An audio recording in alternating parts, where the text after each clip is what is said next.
Pradeep Mehta ji. Pradeep, we all know, is the head of CUTS, which he established in 1983. My God, that's like 37 years ago. It's a great tribute to the kind of work that he's done. He's been honorary advisor to several ministers, including that of India. And of course, he's authored a very large number of books that we are all aware of. Just like MAGHNAD, he's also done many, many books. And he's been a regular columnist at some India's leading newspapers and continues to write about various topics and various papers, including the kind of stuff that he does in this organization, CUTS. He's been given many awards. I don't need to get into the details of them, but maybe now request Pradeep Mehta ji to start off this webinar and tell us what is it really that we're going to talk about in this India-UK trade and economic cooperation in the context of developments in the Indo-Pacific region. Thank you.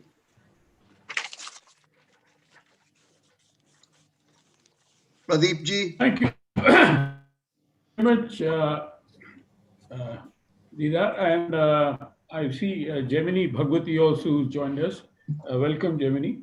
Thank you, Pradeep. Hello to everyone. A very good afternoon or good morning if you are in the UK. Absolutely. Good morning. Good afternoon. Yes. With that, having greeted all who have joined this webinar,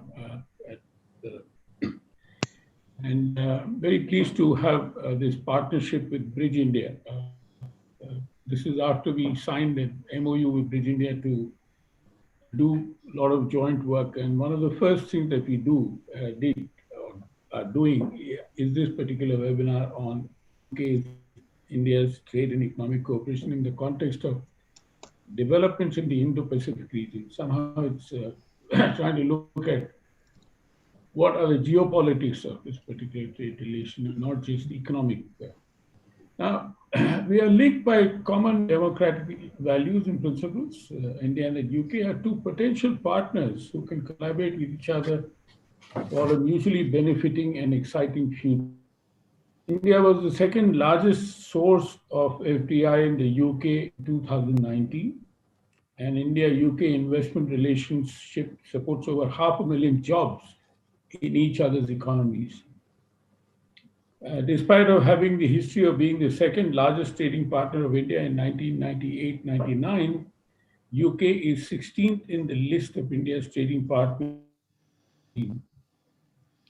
This indicates the need to revamp the bilateral relation between India and UK in multiple domains.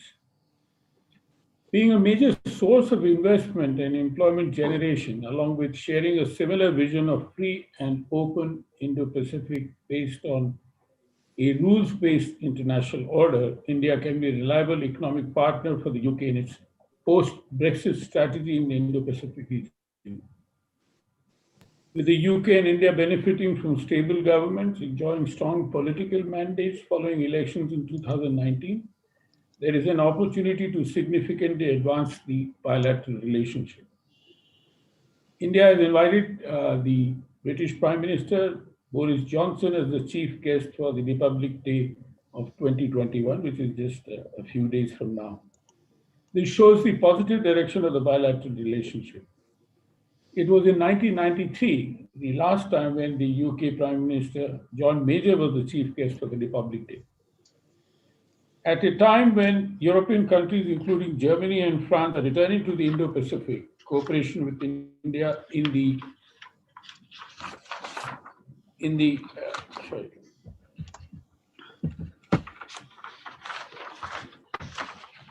Indo-Pacific will only help the UK economically, but also position itself as a key player in the dynamic geopolitical and security establishment. I just read that UK is also trying to join the partnership treaty.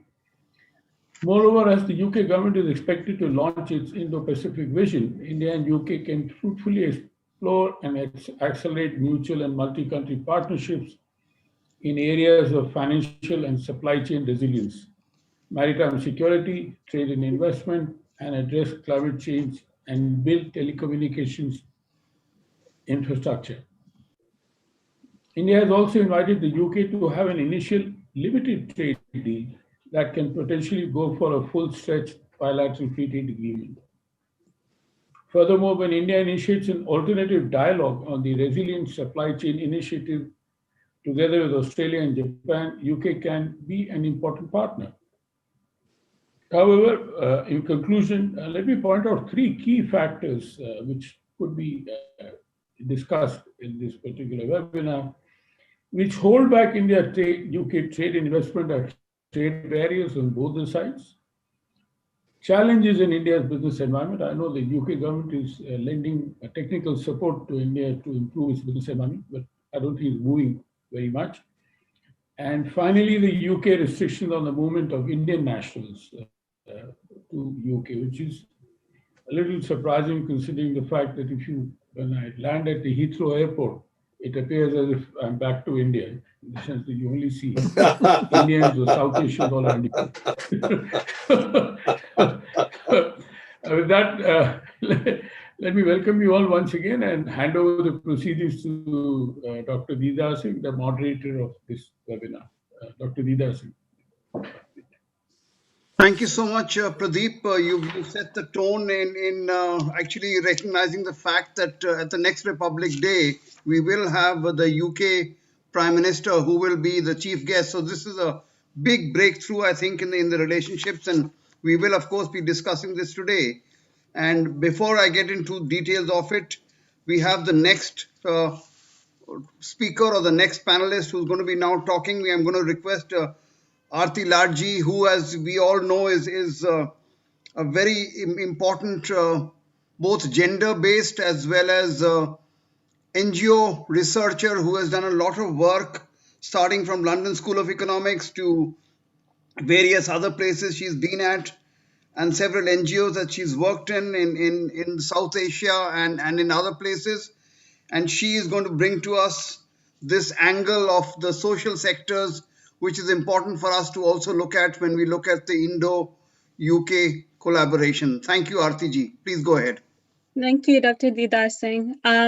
Hi, everyone. So my name is Arti. I'm a development practitioner and a policy research professional. I'm also a member of Bridge India. So Bridge India, of course, we're delighted to be part of this partnership with CUTS. We're a non-profit think tank and we're dedicated to discourse on public policy. And what this means is we highlight and celebrate India's diversity to help India watchers and diaspora understand and connect with India better.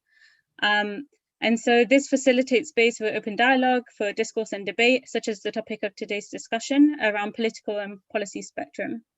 So from a UK perspective, with this new international approach, this 10-year roadmap, to tilt towards the Indo-Pacific region, is closely aligned to see a free and open Indo-Pacific region that supports the rules-based international system. So last month, Deputy High Commissioner Jan Thompson said there's a lot of potential to collaborate with India and Indo-Pacific region specifically. In UK-India, bilateral trade is already nearly worth £24 billion, increasing almost 10% last year, and our investment relationship now supports over 500,000 jobs, which is a fantastic and significant figure. As the UK assumes an independent trade policy post-Brexit, its new vision and economic agenda will aim to achieve prosperity in both countries. And this echoes talks which were held at the end of October between UK Chancellor Rishi Sunak and India's Finance Minister Nirmala Sitharaman, when it was agreed to deepen and strengthen the economic relationship to boost jobs and investment in the UK. And investment in the UK and India, as well as collaborate on financial services and infrastructure, and to continue to work together to tackle really big issues such as climate change through sustainable finance. And this has enormous potential to generate even stronger bilateral investment, especially in a post-Brexit world, which seems to be the hot topic of today and in the coming months. They also discussed the importance of continuing to work together to deal with coronavirus, which has obviously impacted South Asian countries very badly, with India almost having one of the highest cases in the world for this. And so during these talks, there was very promising developments that were made, and some agreements include joint investment in research collaborations worth up to £8 million to understand the impact of COVID in South Asian populations in the UK and India, which is a massive investment for this space. There's also been a new partnership to help open up infrastructure opportunities in India to UK, commercial expertise and financing, strengthening cooperation on mobilizing private capital into green investment, which is massive in the impact investment and ESG space, exploring closer financial ties in areas including fintech, which are growing massively in both countries, and also creating a new partnership in Gujarat International Finance Tech City, which is India's flagship new international financial centre, which will obviously create a lot of opportunities for UK firms and businesses in the UK. And during these talks, the Chancellor also championed measures for India to help the UK and financial services industry win more business in India, and also welcomed the decision to allow Indian companies to list on the London Stock Exchange, which is huge. And there are only a few companies which have agreed to do so. This is a strategic move as Britain has a new role to play in helping the countries of both the Indo-Pacific area, specifically India, since the country signed a defense agreement with the US at the end of October. And this is to stand up to China, given its unrelenting efforts to expand economic and military influence in the region, and in order to achieve regional order by upholding democracy, free trade supported by open seas and an uncensored internet. Last month, the UK proposed the Indo-Pacific countries to commit to a 21st century charter for democracy similar to the Atlantic Charter, signed by the UK and US in 1941 to challenge China's authoritarian model. Although the UK has seen cuts in resources for its foreign and aid budgets, there's been an increase in its defence spending, which is relevant for defending global cooperation in order to fully globalize Britain. I will now hand over back to you, Dr. DIDAR Singh, to carry on with the webinar.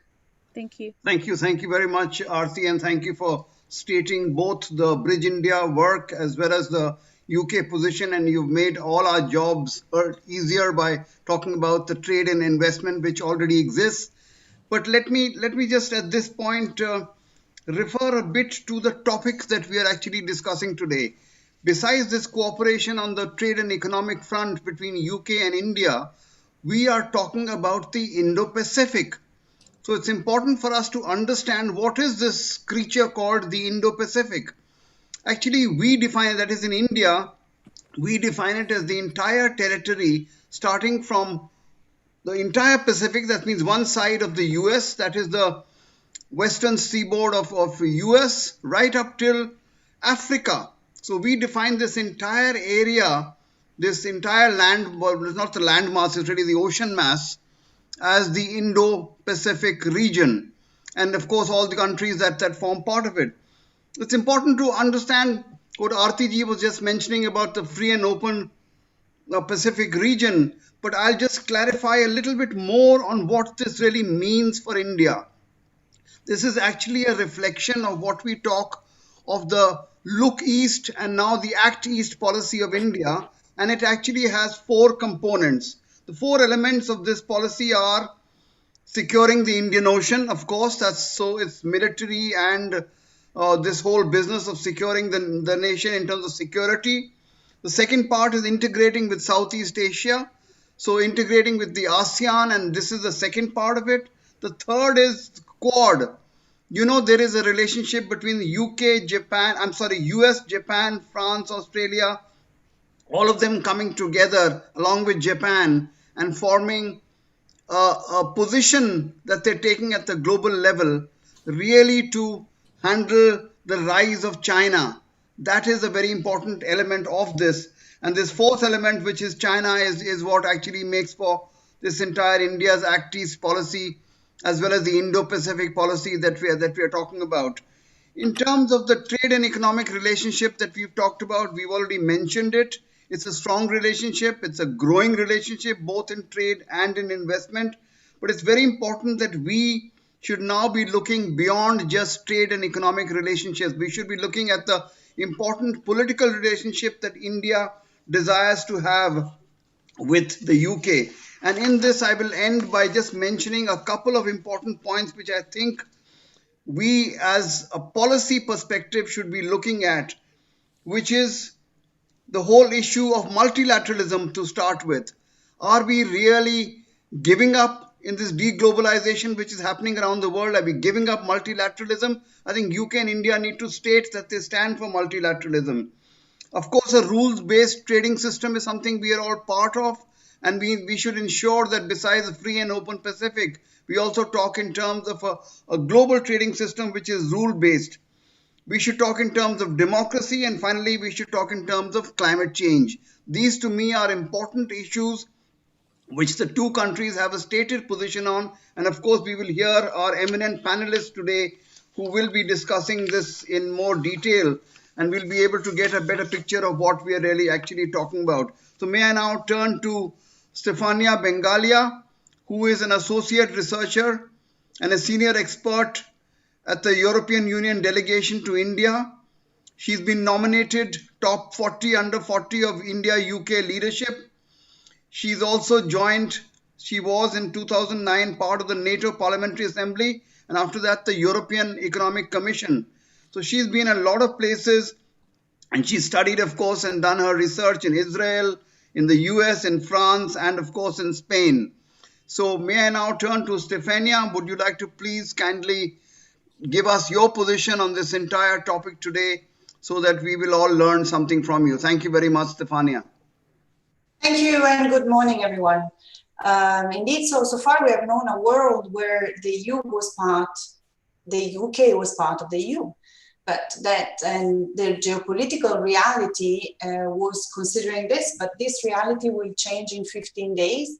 We now know very little of what that reality would be, but indeed is worth taking stock of what is the situation and trying to understand what is waiting for us. So in my presentation today, I will first talk of the direction on where the EU foreign policy is going, of course, with emphasis on the Indo-Pacific. Then I will move on EU-UK cooperation, and then I will try to give a prediction on how this cooperation will evolve. So first, we discuss on where the EU stands on its foreign policy and in the Indo-Pacific, and specifically on the relations with India. If I compare the EU where it stands today on foreign policy to a little over 5 years ago, while I was working at the Political and Security Committee of the EU, which is pretty much the UN Security Council of the EU, I can observe two different EU. Today, the EU member states are really confident that acting together in foreign policy reach greater goals, which is something which might have been slightly different a few years back. There has been a shifting in the narrative from the misguided perception that bilateral relations between member states and third parties, and in this case, particularly with India, would be preferred to the relations with the EU. And such shift in narrative possibly has been accelerated by the interdependence which has been shown during the pandemic, but it is certainly noteworthy because it changes the whole basis of relations. The EU is increasingly acting also as a foreign policy actor which is true to its name, with increased attention given to the Indo-Pacific.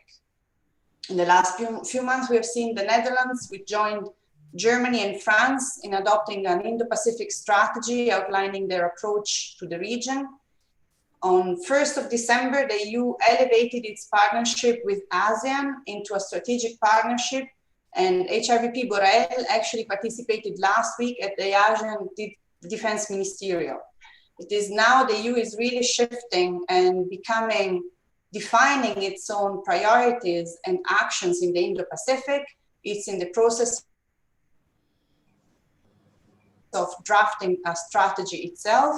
We don't know, of course, what will be in that strategy, but the nature of its action as a foreign policy actor are fundamentally changing. When it comes to relations with India, there finally is a clear predisposition in delivering to the true potential of the strategic partnership on several areas, with the establishment of the high-level ministerial dialogue on trade, which has been established during last summit in July, and coupled with the expression of interest from both sides in signing a FTA, I actually expect a deal to be signed soon on this regard. Of course, also with the reaction of what happened with RCEP, which moved a little bit the conscience in India. Negotiations still have to take place. We all know that before starting the negotiation and the end results, there's often a gap, but still there is now a different mood from what there used to be even 12 months ago. The cooperation is moving forward in most files, from climate change, connectivity, digital, all the most prominent files that are important globally and bilaterally are substantially moving forward. However, the area where the most political investment has been done is the one on security and defense. And really, you really see things moving forward, again, in coordination with a different approach as a security actor of the EU. Now we can move on the EU-UK foreign policy relations. Of course, such coordination, as we all know, was intended to happen as per the withdrawal agreement, with the UK unilaterally deciding to change the terms and not to apply the coordination in this field. As things stand now, there is no ground for bilateral cooperation. However, there is no coordination on any foreign policy matter, and all coordination will have to be decided on an ad hoc basis.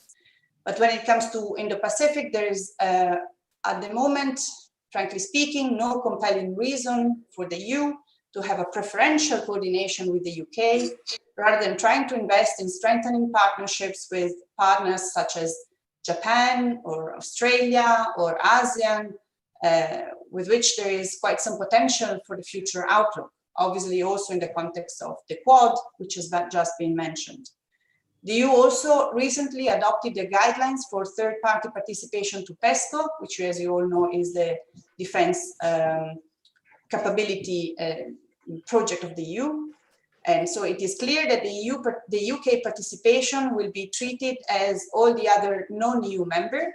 So coordination is absolutely possible, but there is no preferential treatment for the UK in participating in these projects. Quite the opposite, actually, if I may say, there is possibly a degree of frustration, especially when it comes to foreign policy from EU leaders, that may lead to perhaps the wish for the moment to take some, not to move forward in the file. And at the end of the day, as said at the beginning, there is no file to move forward. Of course, the coordination will, if it happens, will remain in the context of NATO, who may also need to wish and may to update its raison d'etre for a more active role in the region of the Indo-Pacific. But this is obviously will be decided in the context of NATO. So now, given the picture of where the EU stands in its foreign policy and the coordination with the UK, I will try to make share a couple of thoughts on what we expect for the future. Unfortunately, at the moment, there are way too many variables to give a fair assessment of what will happen.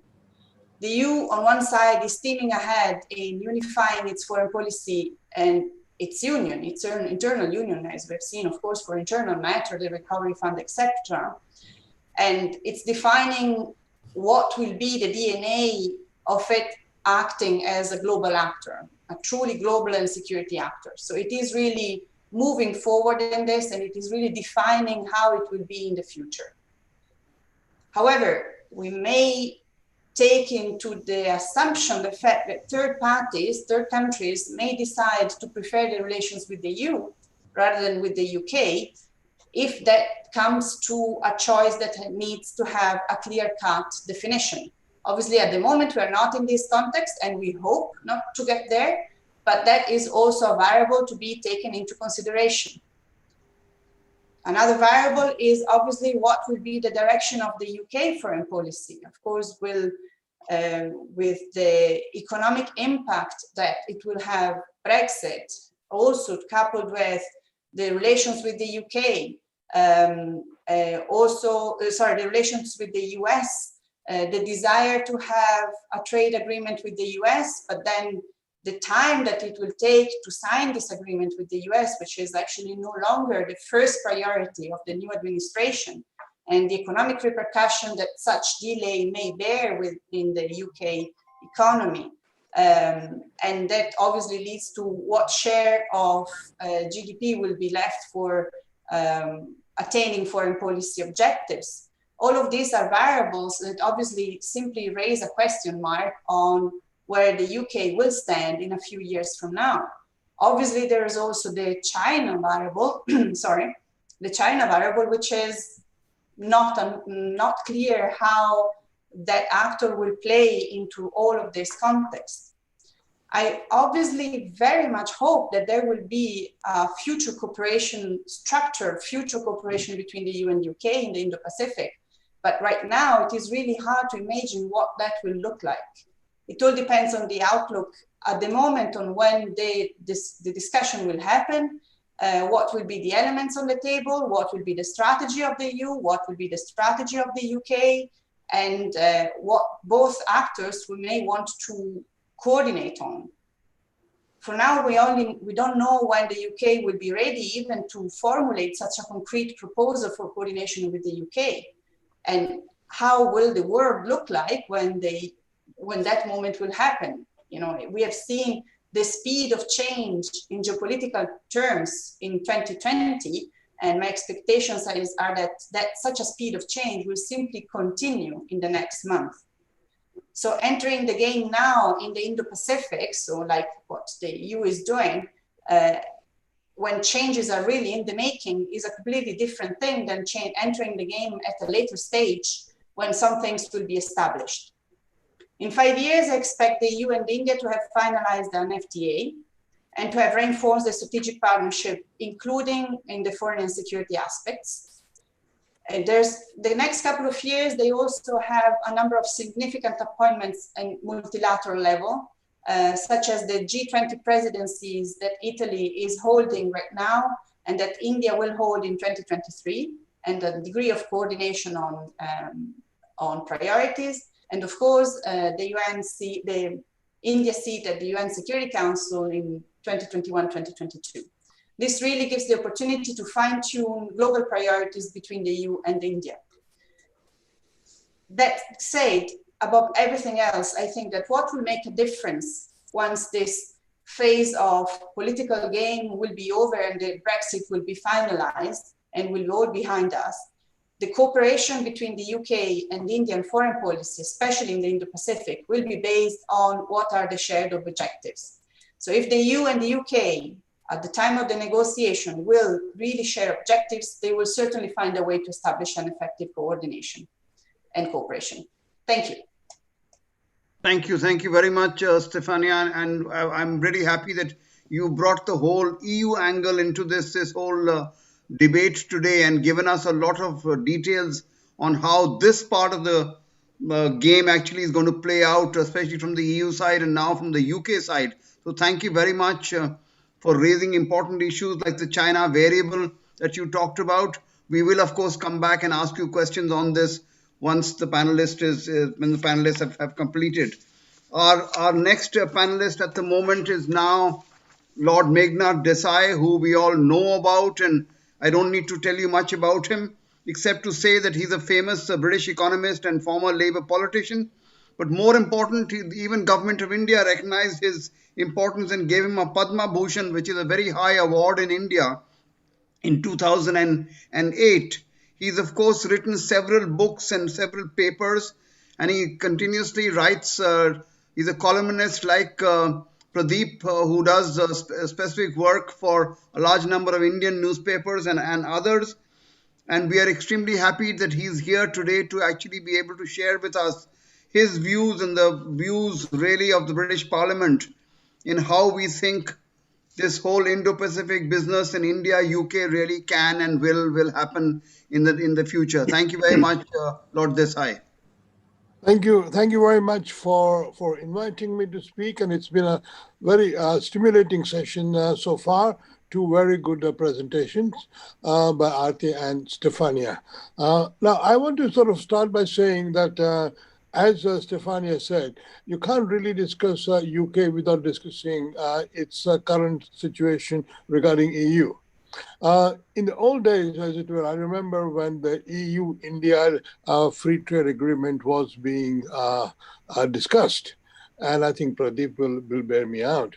The big obstacle was twofold. One was the tariff on whiskey, and the other was the access for the British legal profession to be able to participate in India legally.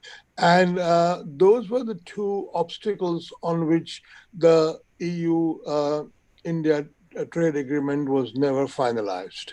Now that UK is outside the EU, whether with a deal or without a deal doesn't matter, it is going to be outside. EU and India can quickly get onto an FTA on trade terms because the two obstacles will not be there. And I think India should concentrate as much on EU-India FTA as much as relationship with the UK, because eventually EU is a much bigger trading area than UK is. With respect to UK, I think India's position is not much, bargaining strength is much stronger now, because whatever, I mean, I didn't vote for Remain. I voted Remain. I didn't vote for Brexit, but I always believed that if the people want Brexit, they can have Brexit. But it's going to be very costly. It's going to be really very costly. And while the various Brexiteers thought that countries would line up outside UK to make free agreements with the UK, it's going to be very difficult.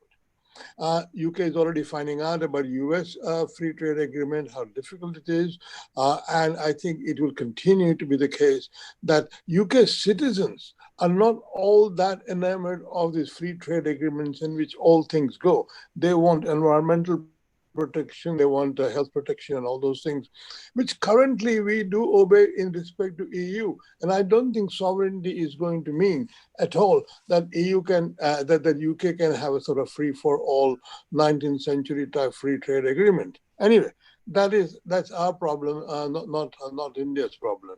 So I think India will be able to bargain on a quite strong position with UK, because UK needs India more than India needs UK right now.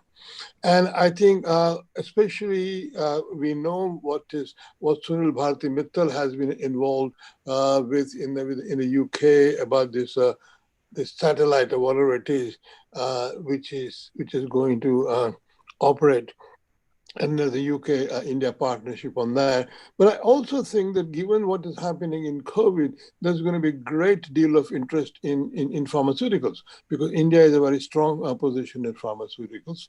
And as we already heard, India is a big investor in UK, and also quite an important sort of ally politically.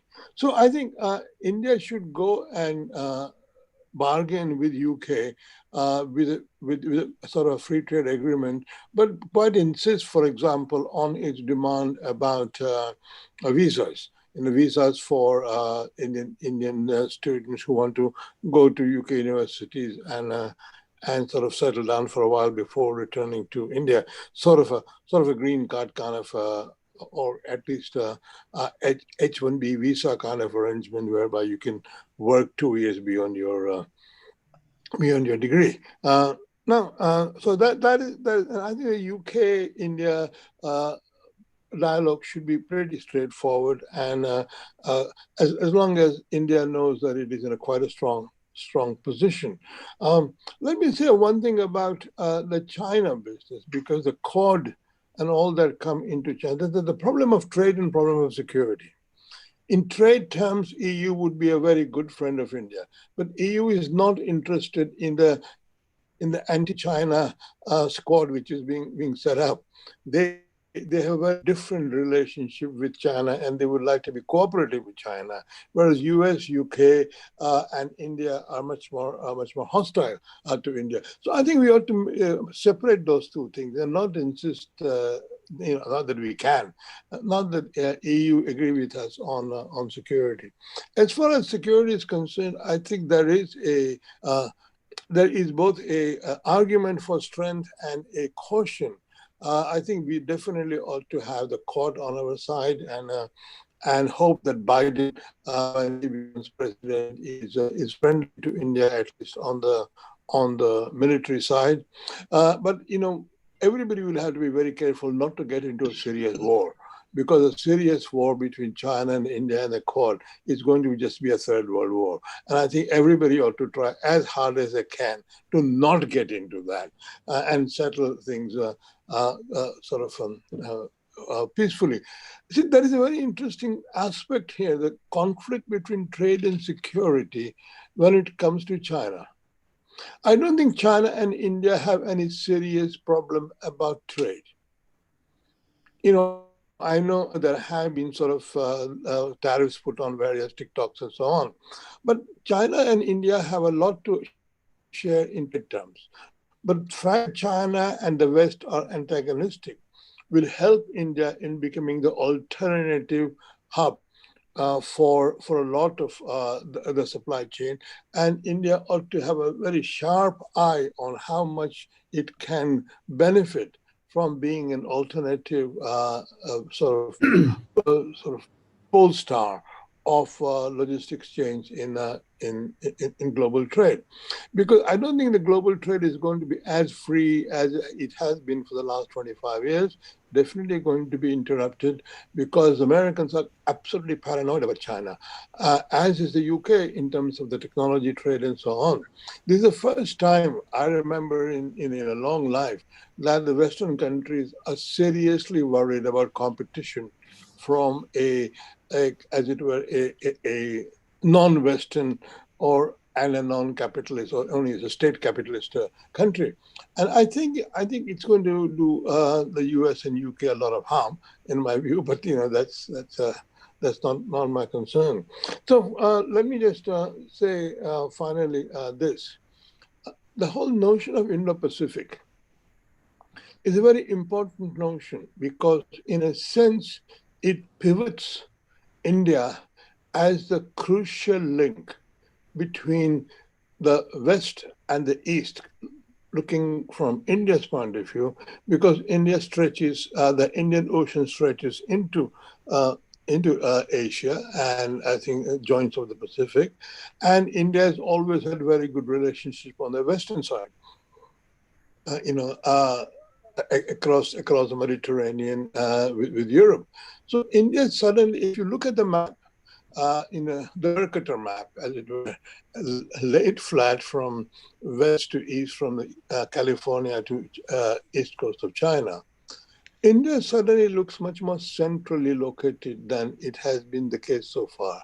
So I think we ought to definitely look at the notion of Indo-Pacific as a strategic notion and as an economically vital notion, and try and really develop Indo-Pacific thinking much more than we have so far, because India has by and large been more Western aligned than Eastern aligned. So I think it ought to really open up both the Pacific and the Indian and the Indian Ocean Atlantic dimensions. I think I'll stop there because I'm sure there are lots of other things to say, but other people have to speak. Thank you. Thank you so much, Lord DESAI, and thank you so much for focusing and really explaining to us how you think this whole Indo-Pacific thing plays out, especially in this relationship that the UK can actually have in the future with India, and how important India is being at the sort of fulcrum of this Indo-Pacific area and the link between the East and West that you just referred to. Thank you very much for your views. We now turn to Lord Marland. Lord Marland is presently the chairman of the Commonwealth Enterprise and Investment Council. This is the big business part of the Commonwealth. Thank you very much, Lord Marland, for agreeing to join with us here. Lord Marland is not only a very important and big businessman, he's also been a minister of the Department of Energy and Climate Change in 2010, as well as the Minister for Intellectual Property in the Department of Business, Innovation and Skills. So he's been at the top levels of let us say, a political life as well as the top levels of business life. So he brings a really good combination, and I will now turn to him to really tell us how he thinks the Indo-Pacific as well as the India-UK kind of relationship can actually mature into. Thank you very much, Lord Marland. Please, the floor is yours. Well, thank you, Dr. Singh. My head is swelling with all the compliments you've paid me. Thank you very much indeed. I should just add that perhaps to put it in a little more context, I was actually also the Prime Minister's trade envoy, so I was responsible for the UK's international trade initiatives for 18 months of wonderful airline flights all over the world, including, of course, your great country. You've very kindly asked me to talk about the Indo-Pacific region and India's role in that. And of course, this is so critical, as has my noble friend, Lord DESAI, has just said, in relation to the China axis, amongst others. I mean, just as a context thing, there are 18 Commonwealth countries in the Pacific region. And to pick up on a point made earlier, you may appear at Heathrow and see a lot of Indians and think you're in India. But if you go to every one of those Commonwealth countries, you'll also think you're in India, because they're heavily populated by Indians, which is marvelous. And that, of course, creates the enterprise that those countries are enjoying. The 18 countries range, of course, from the tier 1 countries, as they like to call themselves, of Australia, New Zealand, Singapore, and then we have, of course, the impoverished ones of the Pacific Islands of Kiribati, Nauru, Solomon Islands, Tonga, Fiji, etc., all of which are desperate for the support of the India state and, of course, the British state. It strikes me that the elephant in the room, to want a better phrase, is China, and that has been very well enunciated. We have been asleep on our watch in the West as China has developed its one road, one belt policy, one belt, one road policy, and has moved inexorably into countries, creating ports and road structures so that it can export goods, building relentlessly within these countries. And India and the United Kingdom are guilty as charged as being asleep on its watch. They've allowed on their own doorstep countries to be populated by China. We only need to look at Sri Lanka on India's doorstep, where the Chinese have built the port. They're building the new financial center. They've built roads, which would normally have been the domain of India of late and of the United Kingdom beforehand. Similarly, on your doorstep, you look at Pakistan, which is now heavily populated by Chinese, where the main road is going to the port to create their connectivity. And I think there is a balance here as to whether India, the United States, United Kingdom take a proactive view to stop this relentless pursuit, or it says, okay, carry on as is, and we will come along beside you. If the latter is the course that's taken, that we will cooperate with China, that it will not be an antagonistic approach, then we really have to identify the skills that India and the United Kingdom and other Western countries who have formed this alliance can, of course, provide. One of those is defense. And I've been part of an initiator of writing to the UN requesting that India joins the Security Council, which it currently isn't. There have been a number of heads of state, and including former heads of state like Tony Blair, who have subscribed to this letter. I think it is fundamental that India joins that alliance and is at the top table, which ridiculously it isn't at the moment. I think the export of skills, India has undeliberately exported skills, in that, as I said earlier, many Indians have moved into these Commonwealth countries, but also the greater Pacific region. But there has to be a more deliberate export of skills through India's brilliant education, including the United Kingdom's too, where we work very closely, as was referenced earlier, through the great medical expertise that both our countries have, and through aid, where China, of course, has been completely without focus and financial support. They've largely gone into countries and left leaving no skills transfer, not leaving an education system, not giving any aid particularly, and largely fixing a deal with those countries, which is a debt equity situation, and many of those countries will not be able to pay the interest on their debt. So China will carry on with a land grab. And then, of course, finally, I mentioned it briefly earlier, education, where the Indian education system and the United Kingdom education system is very strong. So I think if we're not going to take a proactive stance, then an aggressive stance, which I think is probably the right way, then those are the areas with which the Pacific can benefit from this great alliance. If we do take a more aggressive stance, then these have to be powered more vigorously, and India becomes the absolute key to this development. It is an emerging power base. It hasn't, if I may be bold enough to perhaps criticize, it hasn't yet fully emerged and hasn't yet fully realized its own potential, which is, as we know, massive.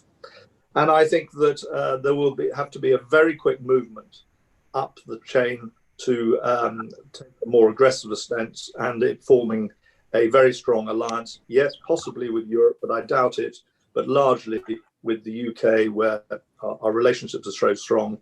And of course, the United States, Japan, Australia, New Zealand, and try and surround the corral in a sense. I think the other critical issue historically that has dogged India and it coming into the greater global fold is the great difficulty of creating trade arrangements and the great difficulty for countries to invest in India and be supported by the fundamentals of rule of law, of government support, and transparency. This, however, I should say, is changing rapidly under the government of Mr. Modi, where it is becoming easier. There is more of an outward look, and I therefore don't. I then would say that there is a tremendous amount of hope that these issues, which have, I think, dogged India in the past, and I do stand to be corrected, and I'm sure will be, but this is from a humble businessman's point of view, in creating free trade, in creating a more transparent and a more rule of law protected economy. And with that, modest criticism, for which I duly apologize and hope doesn't offend, I think I had better depart from the speaking dais and pass it on to someone far more complimentary than me.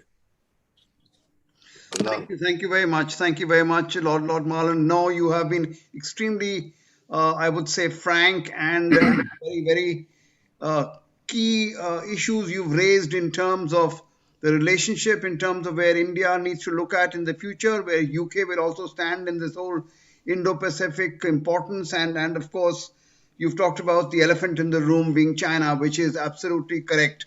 Thank you very much for your views. We are now turning to Ambassador JAIMINI BHAGWATI.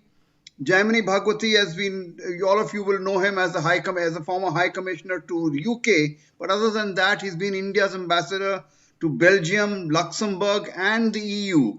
So he really knows the story from different angles.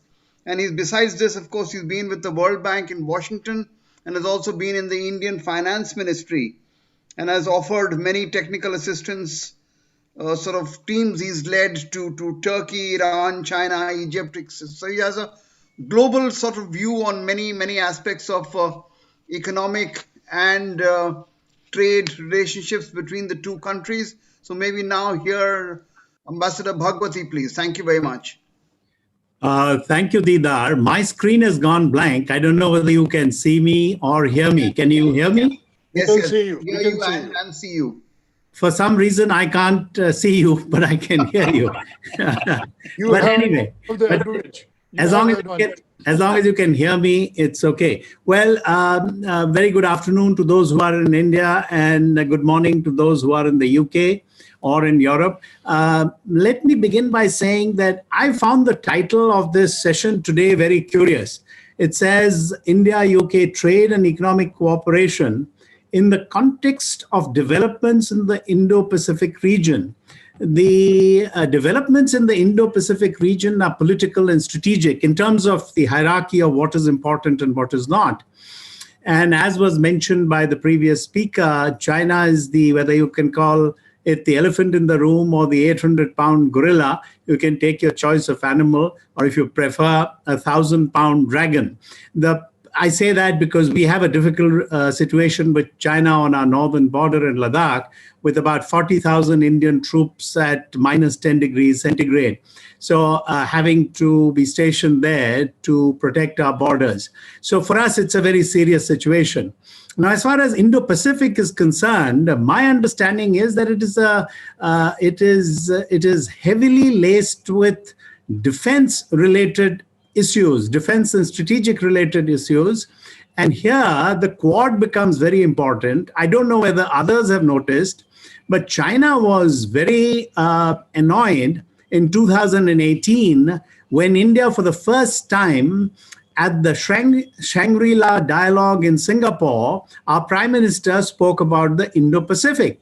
The Chinese took serious objection to that because they, as you know, feel that the South China Sea is Chinese, while we feel that it is international waters.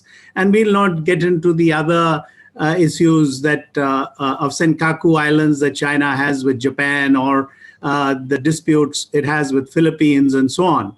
Now, I'm slightly confused as to this is, and by the way, I don't know whether you noticed last week, Lavrov, the Russian foreign minister, spoke out quite explicitly about how Russia doesn't understand or appreciate this concept of an Indo-Pacific. So the Russians, given their huge dependence on China now, because China, as you know, imports large volumes of fossil fuels from Russia, and to that extent, and also because there are any number of Chinese on the eastern seaboard of Russia, and they are somewhat nervous about that. So I am a little curious as to how we are going to see this concept of Indo-Pacific in terms of India-UK trade. But I'll try to see how we can marry the two together. As far as the EU is concerned, I listened very carefully to what was said about the EU. And here, of course, when we talk about the EU, as of today, the UK is part of EU. We don't know what is going to be the situation from the 1st of January, whether this proposed FTA, because that's roughly what is being discussed now between the UK and the EU. But within the EU, France and Germany, two of the largest countries, and I think the Netherlands too, they are more amenable to the Indo-Pacific concept as outlined by the members of the Quad. And you'll notice that I'm zeroing into the understanding of this concept, which is more strategic and political. And by the way, DIDAR, France is not part of the Quad. Quad is 4 countries. It is Japan, Australia, the US, and India. And here we've had some naval exercises recently.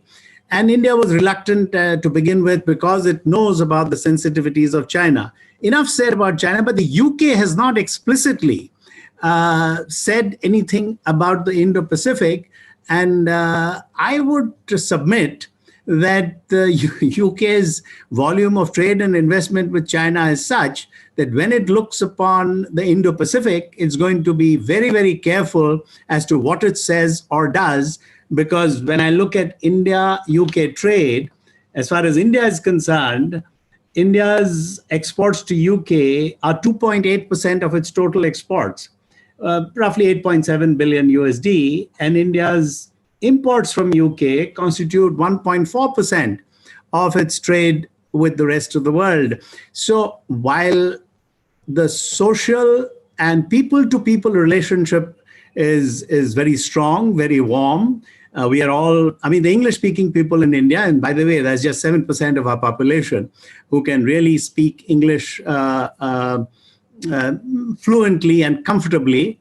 They are all, and as it happens, there's a huge overlap between this English-speaking people and those who are in positions of authority, whether in government or in the private sector. And to some extent, the 93% is very annoyed about it. That group of people, and hopefully that group of people will keep expanding, because English is an international language. It is the language of trade, and even countries like France, which were otherwise not too happy about the way English was flourishing, has come to accept that English is the international language. So these people are very have very warm feelings towards the UK, despite whatever one might say about the colonial times, and are very familiar with the UK. But the problem here is of complementarity. India will invest a certain amount in the UK, and so will the UK, but there are limits to that. The UK has decided since the time of Margaret Thatcher to focus more on services, while India needs to focus more on manufacturing. And so therefore, if you look at the trade volumes between EU countries and India, it's Germany in the lead, followed somewhat by France, and France and UK are roughly the same.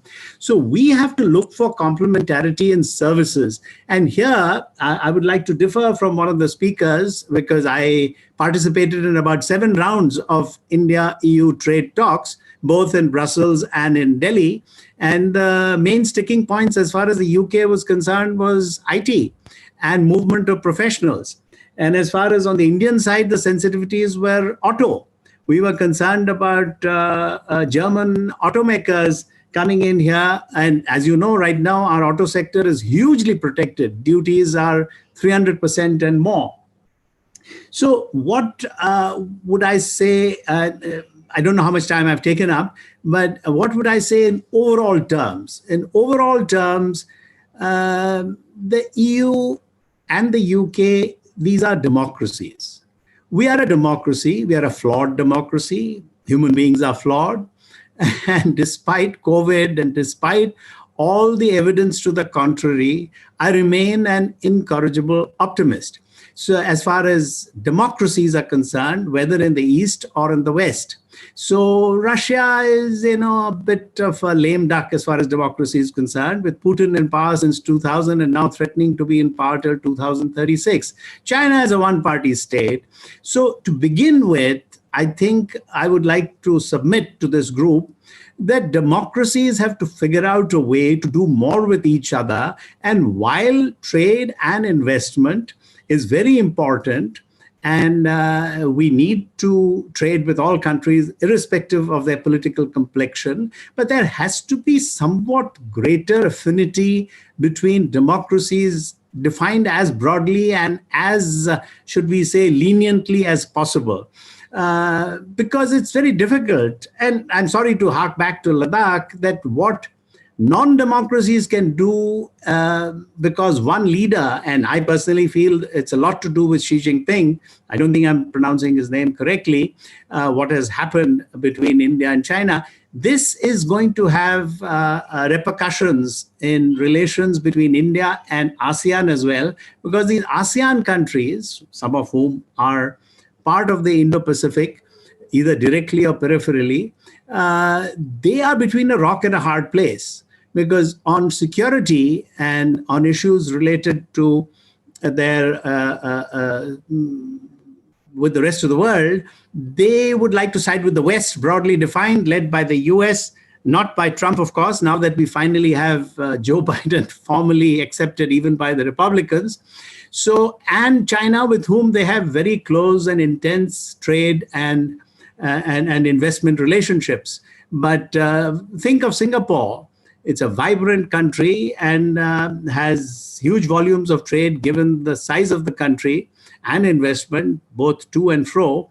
And they don't quite know what to do. So there are many of these countries in Asia have this kind of, I won't say divided loyalty, they are in a difficult situation when you talk of the Indo-Pacific. I just wanted to bring this to the notice of the group because as you must have noticed, I'm still finding it hard to talk about India-UK trade and investment in this sort of framework of the Indo-Pacific, which is hugely laced with political, strategic, defense-related issues. I'll stop there, and if there are any questions or any comments, I'd be very glad to hear and respond.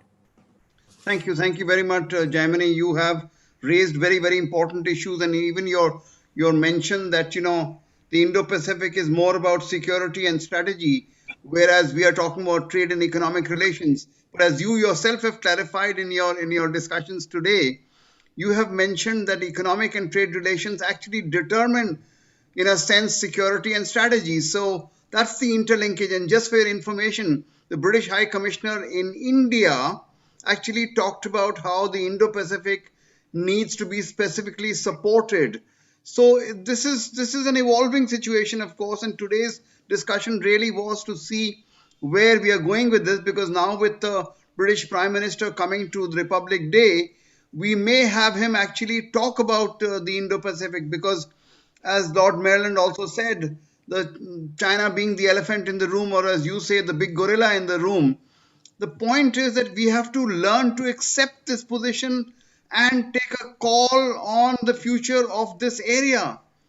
This is emerging, the East is emerging as an extremely important area, and we need to take a call on it. But before I get into this, I think there are some questions that we have found on the chat box, which we can or will take up. But before I move to the chat box, would any of the panelists actually want to ask any other panelist any specific question? The floor is open. Thank you.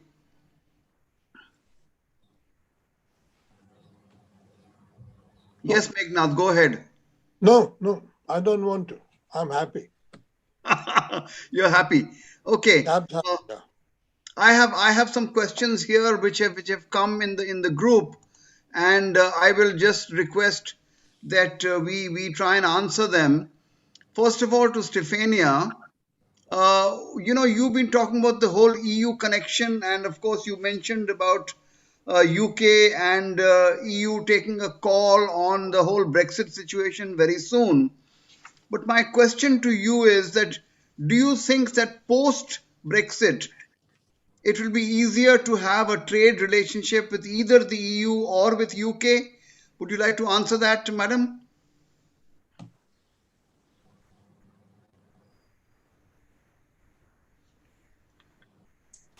Yes.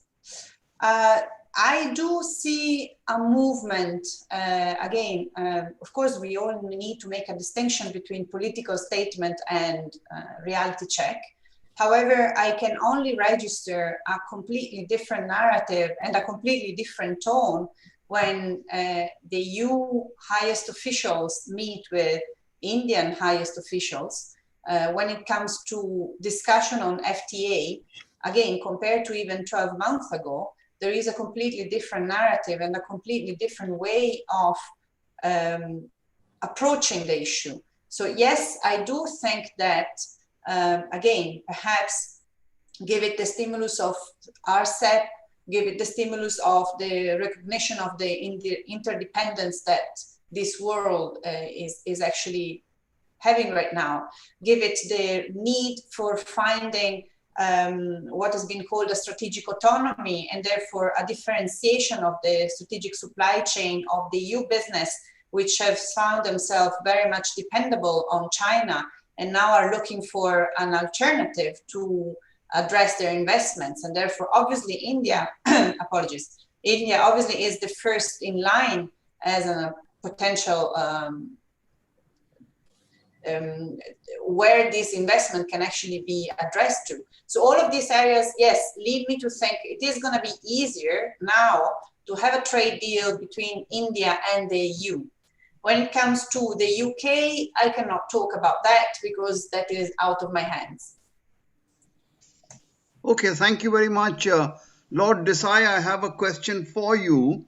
There is a question here which says, how significant is the impact of the colonial hangover on the effectiveness of India-UK diplomacy? I think basically we should stop worrying about colonial hangover. Colonial hangover is a problem in Indian politics. It's not a problem of British, and people bring all this thing up, oh, the company robbed us and all that. Forget about all that. Right now, India is one of the largest employers of British people. It's colonial hangover is gone. Forget about it. We quarrel in English thanks to the colonial hangover. But I think colonial hangover is passé. India should treat itself as an independent country and not worry about the hangovers of the past. There is no gain in it.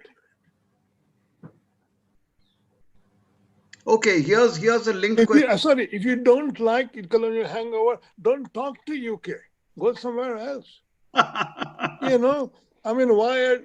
you want to have UK friend and then you want to badge colonial hangover? No, thank you. That blackmail won't work with UK. Okay, Lord Meghnad, DESAI, we have a linked question and actually something that I want to ask you. You mentioned in your talk or in your presentation, you talked about certain factors which are presently giving India an upper hand with this relationship. So what are these factors and how is it that India can actually benefit from it in terms of possibly a future relationship with the UK? Yeah, basically the factor is Brexit. Brexit has been, everybody underestimated the cost of Brexit to UK and thought that post-Brexit trade agreements would be very easy.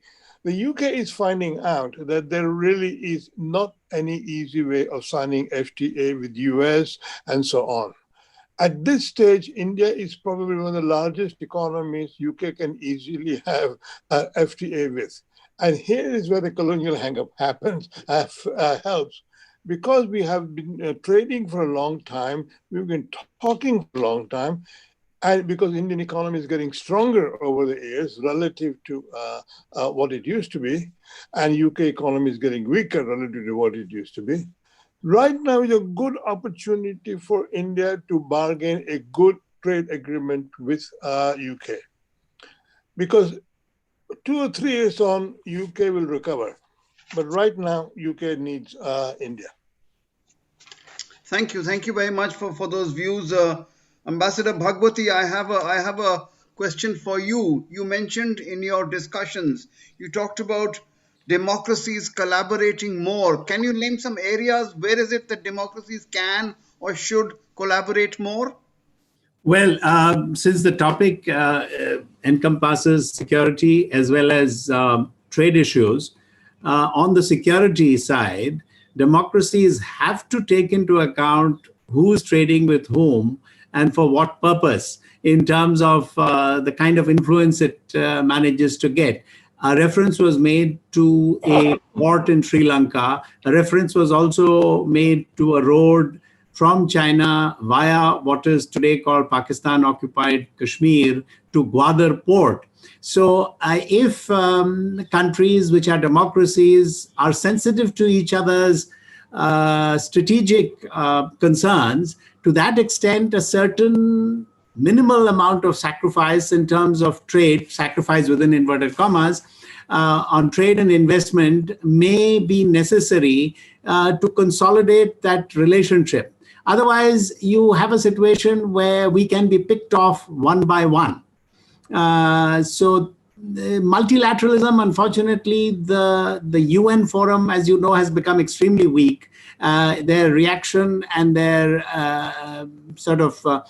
ability to do anything much with regard to the COVID pandemic, that's the UN. But of course, there's a specialized body called the World Health Organization, which itself is under attack. So we and these bodies now have both democracies and non-democracies. This may sound a little self-congratulatory, but because, democracies come in all kinds of shapes and sizes and colors. But I think all things considered, I think people know which are reasonably well-functioning democracies and which are not. So having said that, so we need to take a sort of rethink on some of these institutions, like who's the Director General? Did they give the signal in time? Because you might say, oh, what does that have to do with trade and investment? It has a lot to do with trade and investment. As you can see what COVID has done to global trade. Global trade is down and will remain down to flat for the next couple of years. Global GDP will remain flat to even down over the next 2-3 years. So unless there is greater international cooperation, and we don't have to necessarily think of NATO kind of relationships across the world, but frankly, I as individually would like NATO to be looking worldwide, not just think of itself as a North Atlantic Treaty Organization, encompass Indo-Pacific. So would all countries, for instance, Turkey is part of NATO, would it be prepared to be global in not necessarily in expenditure, but at least in its thinking? So these are, I'm just kind of throwing out some thoughts here, so which democracies need to rethink, because otherwise, this kind of thing by which all countries are the same when it comes to economic relationships, I don't think it should be like that, because I repeat what I've said a minute ago, we get picked off, and you can, over a drink, I can explain more informally what I mean by being picked off. We get picked off individually. And that's what China has done quite well with many countries. And this includes developed countries with large economies. So we need to have more closed-door consultations as to, and I'm not even talking about Huawei and things of that sort. I'm not talking about intellectual property theft. All that can happen and does happen even between democracies. As we know that the CIA was eavesdropping on Merkel's personal phone and so on and so forth. So all those things will happen. But more broadly, is there scope for greater cooperation, greater, should we say, linkages between democracies, and we figure out how to define those democracies? I think there is. There has been less than what could and should have been. Thank you very much, Ambassador Bhagwati. That was really well explained, and I do hope that this sort of international cooperation amongst democracies that you're talking about can and will actually happen. Lord Marland, may I turn to you? You're chair of the Commonwealth Enterprise and Innovation Council. How do you see this playing a role in the India-UK trade and relationship and economic relationship kind of angle? How do you find the Commonwealth playing a role here? Thank you. Well, thank you very much for that question. I mean, just a couple of points before I get into that. I was so glad my noble colleague MEGHNAD talked about colonialism rather. I find it slightly maddening when it's mentioned. It's really only mentioned by people in the political world. I never come across it business or from people to people, and we kind of have to get over it. That is a preamble to what I'm about to say. I also thought the ambassador made some extremely good points about India's role. The nub of this is that India has to grow into its anticipated and much required role as a major international power. And with that, and I know Mr. Modi would agree with this, but not necessarily everybody in government in India, the Commonwealth is very key to this. 54 countries, we speak English, which the ambassador was completely right and said, is the language of trade and development. India by nature are a trading nation, very adept, very skilled, very entrepreneurial, and can show genuine leadership. And I have to be honest, it's been difficult getting, apart from, as I said, your great leader, beyond that into the Indian government. The requirement for India to really come up to the plate within the Commonwealth, get them to support our organization has been difficult. CII are members, and we've got a few Indian businesses, but we're not really making the kind of traction that should be made with India, despite nice complementary things. It is 54 countries, Indians in each country, and it's a fantastic opportunity. So I think it's hopefully a matter of time before India recognises its role and takes it up. Just a couple of points, if I may, on trade and trade agreements. Until India becomes a free market and a free trade country, it's going to be very difficult to do a trade agreement quickly and of any lasting tenure with it, as it will be, as I've oft told, in fact, told the Prime Minister, the UK Prime Minister 2 months ago, that a trade deal with America for the United Kingdom was going to be nigh impossible. A trade deal with America is actually not necessary for the United Kingdom as an aside, because we have a very strong trading relationship with them. They own businesses here and we own businesses there. And in fact, the same should not be difficult with India because of the same logic, as has been mentioned before. You own a lot of businesses in the UK. You're the second biggest investor in the UK after the United States. And you own a lot of household names. It should be a very easy thing to achieve. But in my view, unless there is a sea change towards free trade, it will be difficult, as it will be to coming back to the nub of what you asked me to talk about in the first place, becoming part of the Pacific Free Trade Alliance, which would be a natural for India, a natural step.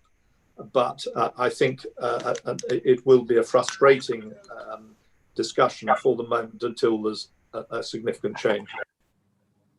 Thank you very much, Lord Marland. In fact, may I from here, just for the information of all our participants today, mention that India and the UK are in the process of negotiating a free trade agreement, and there is already talk of what is referred to as early harvest agreements. Now, what are these early harvest agreements? They are preferential trade agreements where we talk about certain specific areas like medical devices, life sciences, ICTs, food and drink, chemicals, services. So these are some of the priority areas where we can make some agreements between the two countries pending a final FTA between the countries concerned. So on that, do you think, Lord MEGHNAD DESAI, do you think there is any chance in being able to get some early harvest things going between India and UK? Absolutely. I mentioned pharmaceutical sort of products. We have a lot going in that sector in between India and UK, especially the COVID vaccine thing should encourage a big exchange between India and UK. And I think we have mutual advantage. These are what are low-lying fruits. You can call them early harvest. I wanted to make, if you permit me, Didar, I want to make one comment on what the ambassador said about democracy. Please go ahead. President-elect Biden has already mentioned that possibility, that he wants to get together a kind of sort of Congress of democracies and build his foreign policy on that idea. So he is very much in line with what President Biden is thinking. And so I think there may yet be a fulfillment of what he is proposing. Thank you. Thank you very much. We are coming nearer about the close of what we are going to be sort of finishing our today's webinar on. But before we do, I needed to raise one more general question to all the panelists here, and anybody can answer or come in on this. You know, when we talk of India, UK, and we talk of Indo-Pacific, can really India and UK focus on human rights? Could we raise human rights issues in the context of, let us say, Hong Kong or Tibet or whatever? Is that feasible, or is that some going beyond the call of this relationship? I'm completely against it. Okay. I'm completely against it because one person's human rights are other people's terrorists. And, you know, just forget it. Stick to trade, stick to security, you know, so the win-win topics are those. You know, I can tell you every time somebody asks a question in House of Commons, about India, I get this flurry of calls from India saying, why don't you do something about this? Stop them asking questions about human rights. Forget it. The human rights lobby will take care of human rights. When I'm doing human rights, I'll put on another hat. Right now, I want trade and security because I want concrete results. I do not want dreams. I completely agree with Lord Desai, because the first thing that will happen is that people will question what has happened and what is continuing to happen in Kashmir. And I personally, as an Indian citizen, have reservations about what is happening in Kashmir. So somebody else who's focusing only on human rights will have many such concerns. So as Lord Desai says, we need to look upon that. Is that something which needs to be worked on at a bilateral or a multilateral level, or more gently sort of persuasion outside public viewing? Because then governments get defensive when there is too much talk in the public domain. Thank you very much, Ambassador Bhagwati. We are now coming to a close of our this very interesting webinar that we've had today. And may I now request either Bipul Chatterjee or Pradeep Mehta to kindly say some words in conclusion of this particular discussion, please.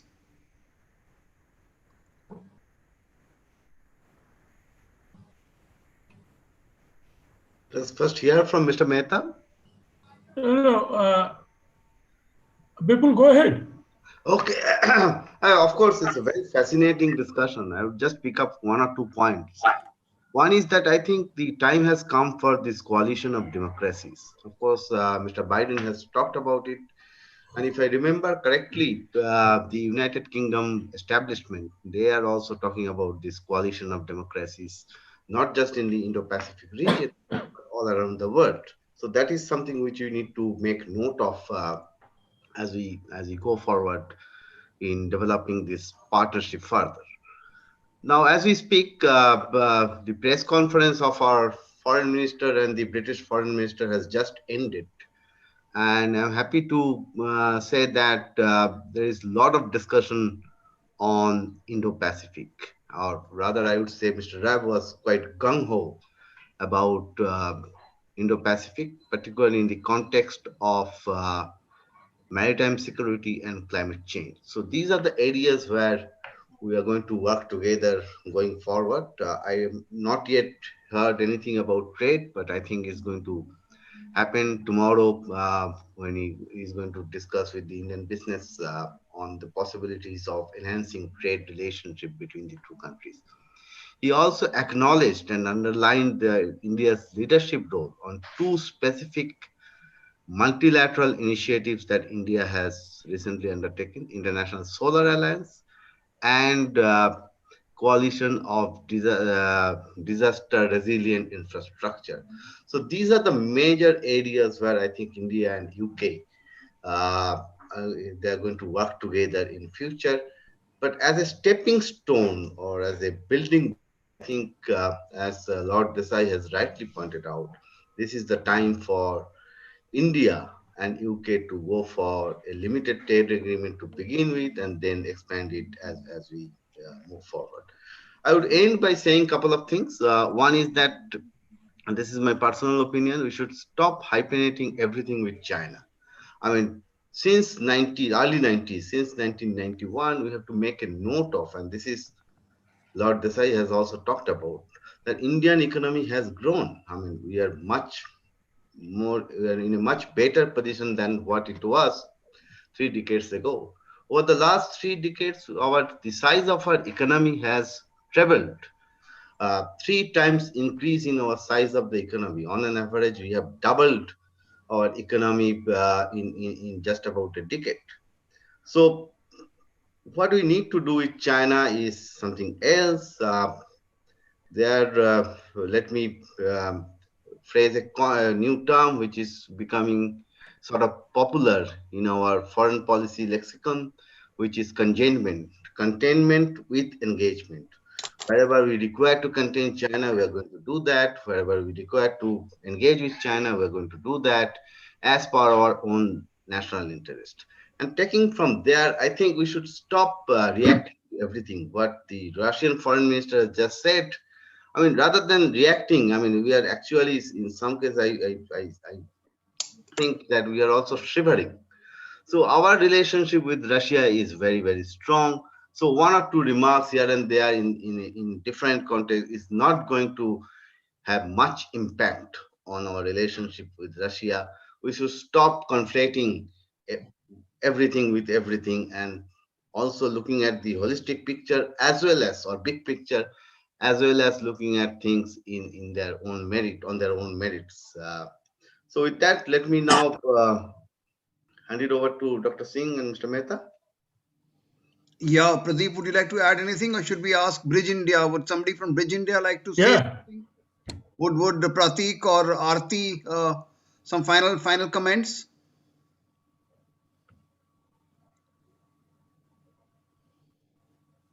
Pratik, would you like to say something on this? Arti, it's your call. I think we're good. I think everyone summarized it and brought their thoughts together. Thank you. Thank you very much. I think it's been quite interesting. Pradeep ji, would you like to end with something? Well, just an apology to Stefania that I forgot to welcome her. It was a delight hearing you. I just wanted to share one snippet of an interview we did with a former ambassador to India, US ambassador to India, Frank Wisner, who even did not agree with the term contain China, but he said to moderate China. How do we moderate China? That is something that's going to be a big challenge for. And insofar as Xi Jinping is there, who is, reminds me of what JAIMINI said, 800-pound gorilla in the room. And therefore, one cannot escape that, but I agree with Vipul's comment that we should not continue to hyphenate China with what is happening in Indo-Pacific. Indo-Pacific has been designed as a strategy to moderate China undoubtedly, and it is having a slow impact, not that it is going to have the kind of impact which is what will help us to move forward in the context of international relations. And that is something which we yet have to see, and particularly the whole world waits for a new administration in the US, and how things will evolve after that would be very important. Thank you very much, Peter. Thank you to everybody, and I think we'll call it a day now. We've heard some excellent comments and some excellent presentations. Thank you all for taking part in this, and to all the participants who joined us today. Thank you very much. Thank you. We'll call off now. Thank you. Thank you. Thank you.